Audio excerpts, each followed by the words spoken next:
Bonjour, alors toujours dans le cadre de l'électronique numérique, aujourd'hui on va traiter la partie A2 de la numéro 5, de la série numéro 5 relative au registre à décalage.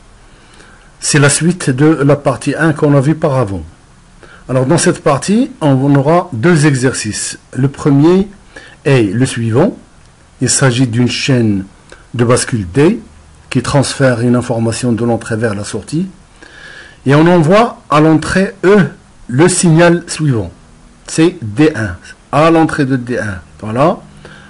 Après un certain temps, ça passe à 1, ça repasse à 0, ça passe à 1, ça repasse à 0, et etc. etc. Donc, ce sont des impulsions. Alors, qu'est-ce qu'on aura à la sortie de Q1? Eh bien, puisque là, le D1, il est passé à l'état haut, là, à un moment où il n'y a pas de frein. Donc il va falloir attendre l'arrivée du frein là pour que Q1 passe à 1. Et bien il va passer à 1, voilà. Et puis le D1 revient à l'état bas, revient à 0, avant l'arrivée du frein. Donc l'exécution n'aura lieu qu'au moment du frein. Voilà. Et puis à un moment donné, vous avez cette impulsion-là qui est passée à 1, puis repassée à 0 entre les freins. Ben, celle-là ne va pas apparaître là. On ne va pas la voir. Parce que ça s'est passé entre les freins et on ne peut pas les voir. Alors, ensuite, vous avez ici le D1 qui passe à 1. Donc toujours le même principe. Il passe à 1 un moment avant le frein, donc il va falloir attendre le moment du frein là pour que ça passe à 1 et la même chose là. Donc ça c'est la réponse Q1. Alors, est-ce qu'on a besoin de dessiner le Q2, le Q3, etc.? Non. Donc déjà on a fait, rien que pour éclaircir le problème, on a fait Q1. Mais on aurait dû résoudre le problème sans mettre Q1. Donc puisqu'on a Q1, ça veut dire ce résultat qu'on a là, il est là. Alors, quand est-ce que ce signal va arriver là? Eh bien, il y a le premier décalage qui arrive, c'est dès le départ. Voilà. Mais une fois maintenant que le signal est aligné, le Q1 est aligné sur les freins, eh bien, il suffit de compter, c'est autant de périodes de l'horloge que de bascules qu'il y a à traverser.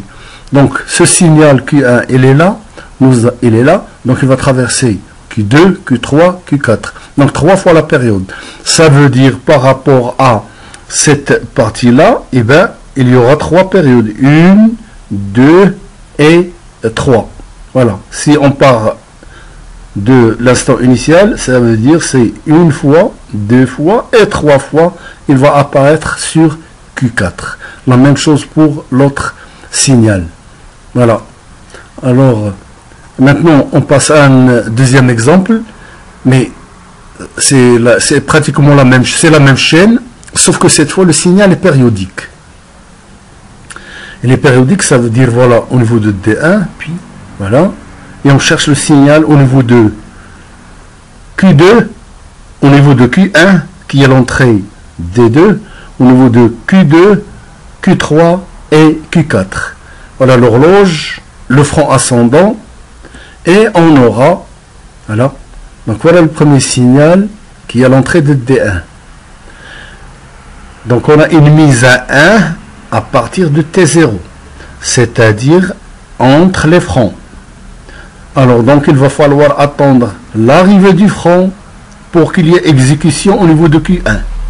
Voilà, ça passe là, et puis ça revient la même chose ici à 0, mais ça se passe entre les freins. Donc au niveau de Q1, il va falloir attendre l'arrivée du frein pour que ça repasse à 0. Et la même chose pour le reste. Voilà, donc à part le décalage initial là, entre l'instant T0 et l'arrivée du premier frein, eh bien, il y aura des décalages d'une période. Autant de périodes que de bascules que le signal va traverser. Voilà, donc ça veut dire, voilà, nous avons 1, 2, 3, 4, 5. Voilà. Et c'est pour le tout signal. Alors, L'erreur que font les étudiants à travers des exercices comme ça que j'ai vu avec les étudiants bien sûr, c'est qu'on leur dit que c'est un signal périodique et donc ils font le décalage de ce qu'ils voient là, les deux impulsions là, mais ils oublient d'introduire, comme il est périodique, ça veut dire qu'il y a d'autres impulsions qui vont arriver. Ils oublient de mettre ces impulsions. Il faut faire attention à ça. Voilà.